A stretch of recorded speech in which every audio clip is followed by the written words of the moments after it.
Welcome to the second edition of the Research Seminar Series hosted by the Assistant Dean for Graduate Studies and Research Office. Today we have 4 faculty presentations. First we'll have Dr. Manfred Malzahn and his text, Let's Do It to Them Before They Do It to Us, Self-Annotation in Scottish Literature. And we will have Dr. Ayo Olehe from Mass Media, who will be presenting his project Digitalisation and Tech Hubs in Africa, exploring the potentials for transformation of Africa's economies and societies. Next, we'll have Dr. Madala Alibelli presenting levels of tolerance toward expatriate groups among a sample of UAEU students. And finally, Dr. Julian Aye will present Searching for Safe Tourism, exploring travelers' safety concerns through big data analytics. What I'm going to do is I'm going to give you a little overview of a paper I gave at a conference in Germany this summer. The title of my paper, which I took from a television series that some of the older ones among us might remember. It was called Hill Street Blues. And it was set in the US, and it's about a police department, and they have a roll call every morning. So all the police officers come and they sit in a room and they get their orders for the day. The last thing that the chief says to the policemen before they go out in the streets is, let's do it to them before they do it to us. In Scotland, very often you deal with texts that contain words or phrases or whole passages that are not immediately intelligible, let's say, to the uninitiated, right? And because of this, a lot of Scottish authors, they annotate their texts themselves, right, to help readers who are not entirely familiar with the linguistic varieties that you find in the texts. And just as a bit of a sample of stuff that you might come across in Scottish writing, I have prepared the following. Let me read it out to you. Hey, Jimmy, you right, huh? Still one of us, are you? Eh? Hey, Jimmy, am I right in saying you're a pape? Am I right in saying you're one of us? Jimmy, see it in your eyes. One of us. Right. Now, here comes a translation into the Queen's English. Hey, young man, are you all right? Still one of us, are you? Hey, young man, am I right in saying you are a Catholic? Am I right in saying you're one of us, young man? I see it in your eyes, one of us, right? Okay, this is the kind of language that you hear in the streets of Glasgow, and it's basically a spoken language, but when it enters into writing, you have to represent the difference, right? The difference between the Queen's English and how it really sounds. And if you try to do that, that results in writing that looks very, very unusual, and that becomes a bit of a riddle. But if you don't do it, then you're not being true to the linguistic reality on the ground, as it were. So for a Scottish writer, if a Scottish writer tries to represent the linguistic reality of Scotland with its many varieties in the manner of realism, then you cannot achieve that realism without doing something like this in a more or less extreme form. And that's where the need to annotate comes in.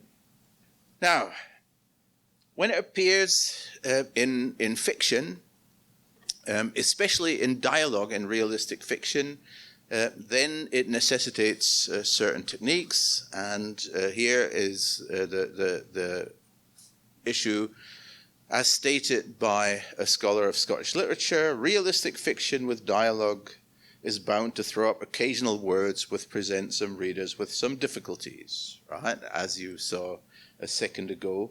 And in Scottish fiction, you will very often find the effort to explain to the reader and to the hearer the meaning of some unusual word or expression. Here's a bit of dialogue, right, with a very Scottish tone to it and a very Scottish vocabulary, and once again, it's something that necessitates annotations, and people like Walter Scott, they were in the habit of providing those annotations themselves rather than wait for any editor or publisher or academic to come and add them to the text. Here's a different kind of technique that is being used by a different author. Now we're moving into the 20th century, and we move to an author called Lewis Grassic Gibbon, or that was actually his pseudonym. His real name was James Leslie Mitchell. And he tried a different attitude towards bridging the gap, towards putting the Scots language across. He actually put the narration into non-standard language, and that is something that you could, in a way, compare to what a book called The Adventures of Huckleberry Finn did in 19th century America. Right, to create a narrator whose language is non-standard. What the writer did here was to kind of recreate the tone, right, to recreate the feel of Scots being spoken without putting too many obstacles in the reader's way, right? So you're supposed to hear how the voice sounds, and this is indicated by certain nuances in the writing that are supposed to make you able to actualize the voice that's behind it. A lot of literature is these days translated from English into Scots. So you can read Harry Potter in Scots now, and he'll sound a bit like this. The weight of the bitterness thrap leased, Paolo hair lachter. He opened his een. Through the buckled shed, he could see the blond man gnashing awa across the square. Paolo couldna mak it out. Lass normally grumbled and grit a wee bit when hauled back to work. Yins he'd flung a bottle at Paolo, and another time tried to hold a barman hostage. But this behaviour was skeely and calculated. Lars the day, for a frightening wee moment, had the stronger Aram. He had been in control. Right, so this comes without annotation, and so it's a challenge to the reader, but I challenge you to take up the challenge and to have a go at it and see how far you get. My presentation title is Digitalisation, Technology Innovation Hubs, and the Prospect for Transforming Africa's Economies and Societies. This is a research presentation on an ongoing research. This was presented in Madrid, Spain, this last summer as part of the International Association of Mass Communication World Conference. There has been this phenomenon in the growth of technology hubs across Africa, which raises a number of really curious questions and interest about technology and social transformation. So actually what we're looking at is that it seems as if a lot of the conversations about the disadvantages that Africa has in terms of access to technology and ability to use those technology to transform society are kind of getting outdated by digital technologies. And a clear example is the deployment of mobile digital technologies. So, for instance, you find that when it comes to landline connections, Africa still remains very behind in many continents. But actually, when you look at the take-up of mobile technology, Africa is very much at the top of the peg. And this particular instance of technology hubs is a good case study of how mobile technology is indeed making some very tangible transformations on the continent. So one of the things that happens within tech hubs is co-working spaces. In fact, many technology hubs started as co-working spaces. These are essentially facilities that are developed to help young entrepreneurs who can themselves not afford office spaces to come together and work on, they have desktops in which they can do their work. But the important thing about co-working spaces is the cross-fertilization of ideas. So different people with different ideas of what they want to work on are working in the same tight space and are cross-fertilizing ideas of innovations about how to help each other to do what it is they're doing. So one of the important things about the growth of technology hubs across the continent is that it's an instance of, development from below, because most of these technology hub initiatives are being taken by ordinary citizens, private individuals, not government initiatives. And it's the people who are actually going to make a real difference in transforming their lives and creating opportunities. And that in itself, I think, establishes these technology hubs on a much stronger foundation, because it's not going to be dependent on the vagaries of, government support or funding or whatever.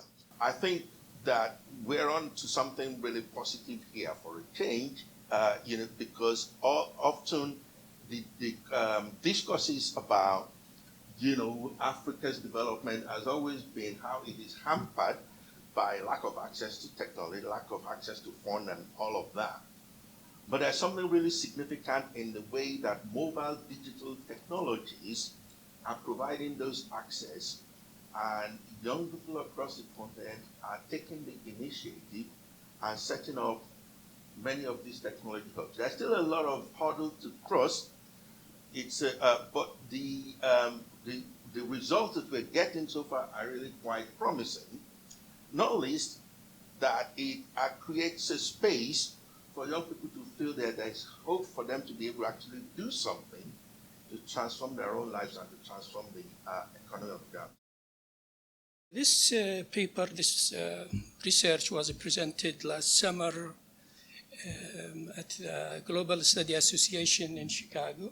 And here I have some kind of a summary of that presentation. So we'll try to study or to explore level of tolerance, i.e. maybe acceptance, or prejudice, more prejudice, because tolerance and prejudice, maybe the two picture of the coin, the two parts or sides of the same coin.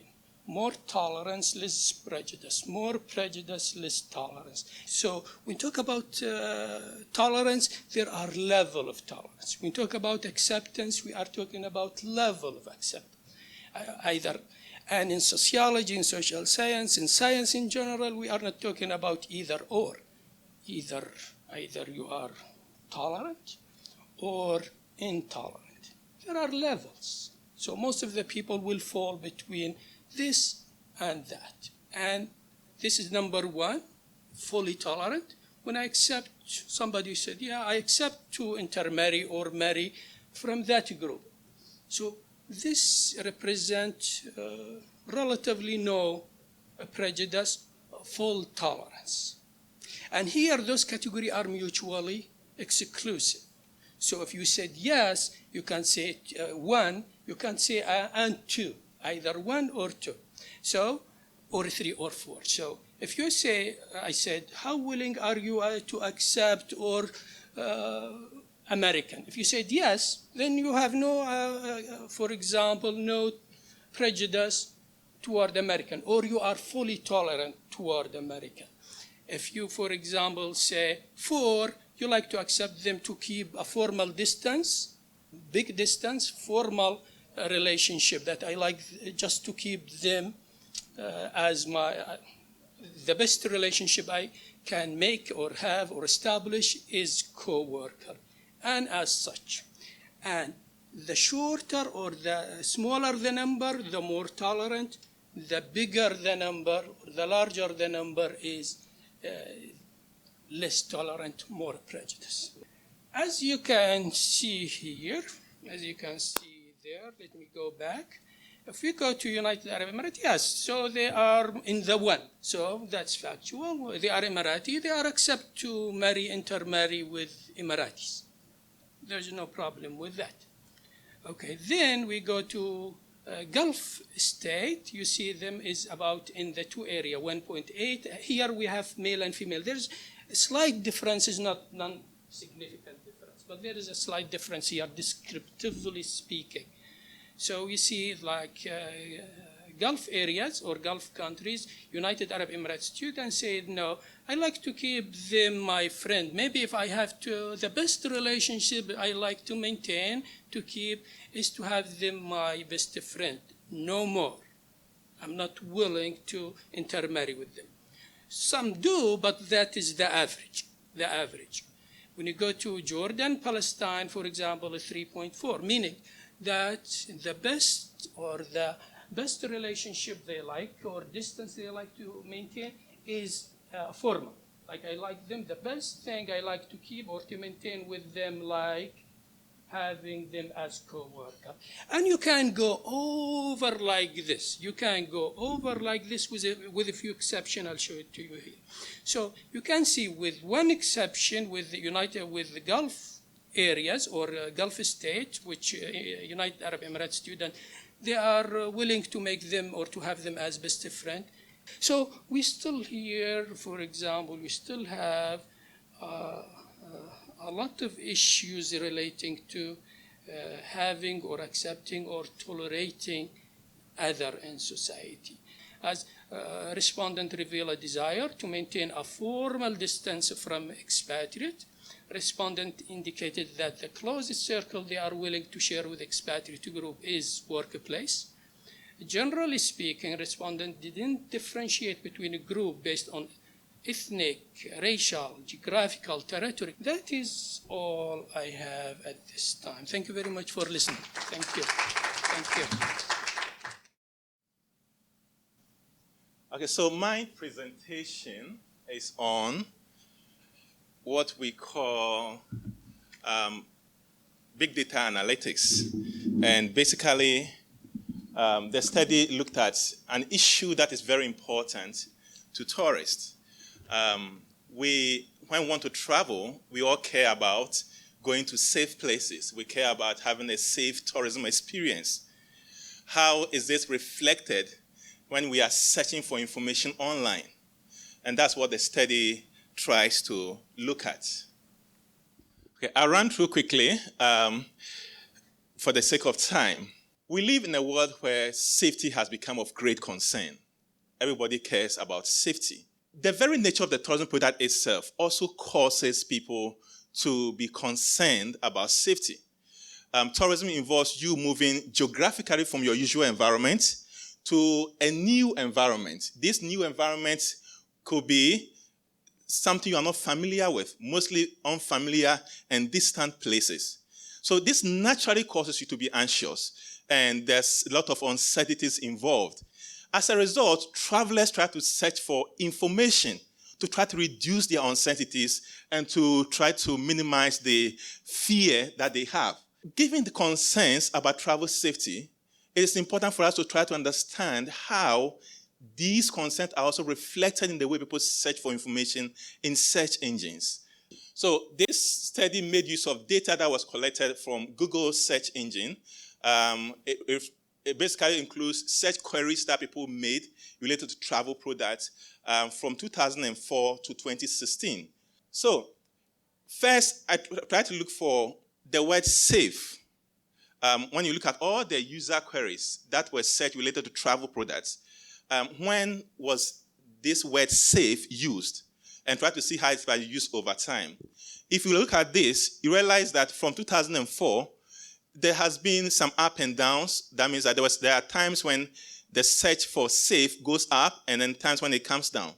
But on the whole, you can see that from 2004 to 2016, there has been an upward trend, meaning that people are becoming more and more concerned about safety when they are searching for travel products. The top cities or countries that use the word safe in their search when they're searching for travel products, we see a lot of search queries coming from Singapore, UAE, Ireland, United Kingdom, New Zealand, Australia, Canada, South Africa, United States, Hong Kong, Philippines, Malaysia, Norway, India, and Switzerland, and so on.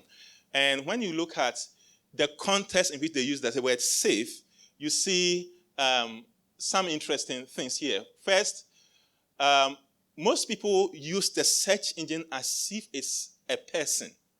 So they go to ask questions rather than maybe search for keywords. They just go to ask questions. So is this safe to do this? Is it safe to visit so and so? Is it safe to travel with this airline? But when somebody goes to the search engine, Google, and type, is that's safe, what do they normally put in? What are the top searches in this particular context? This is what I found. So most people will say, is this safe? La, la, la. So they put it there. But when they are not using it, normally they type in destinations, countries, or cities which are popular for tourism. So you can see that about 20 of the top 22 searches relates to cities. We try to compare these three different modes of transportation to see when it comes to ground transport safety, air transport, and water transport, where is the greatest concern? Which ones have the highest queries when it comes to safety? And we can see from here that by far, concerns about air transport safety far outweigh concerns about sea and ground transport safety. This kind of people are more afraid about flying and dying in the air than dying on the ground or in the sea. So when they go to Google and type, is it safe to travel to Lala? What happened is that question spikes in the period of 2008 and 2009, or 2009 in June. We see these spikes, and there are a number of explanations for that. A number of incidents happened in 2011. Was the Arab Spring, for example, and there were a number of protests in Egypt, in Libya. There's also the time when the Syrian civil war started, and also in Tunis also we saw some protests. And as a result, people were concerned about safety. Real-life world events have huge impact on people's concerns about safety and when they search for travel information. When you put all of them together, the top countries, when you put all these different types of search together, we can see from here that Singapore had the highest peak of search. That means that people from Singapore were most concerned about travel safety. And most of these concerns were on flight safety and on destination safety. In summary, basically you can see that, yes, people care about safety when they travel, and when they are searching for travel information, this is reflected in information search behavior online. Lastly, the implication for tourism businesses, that they need to be more proactive to try to understand travel safety concerns and see how best they can reduce the risks that tourists perceive or travelers perceive when they are searching for information about their products and services.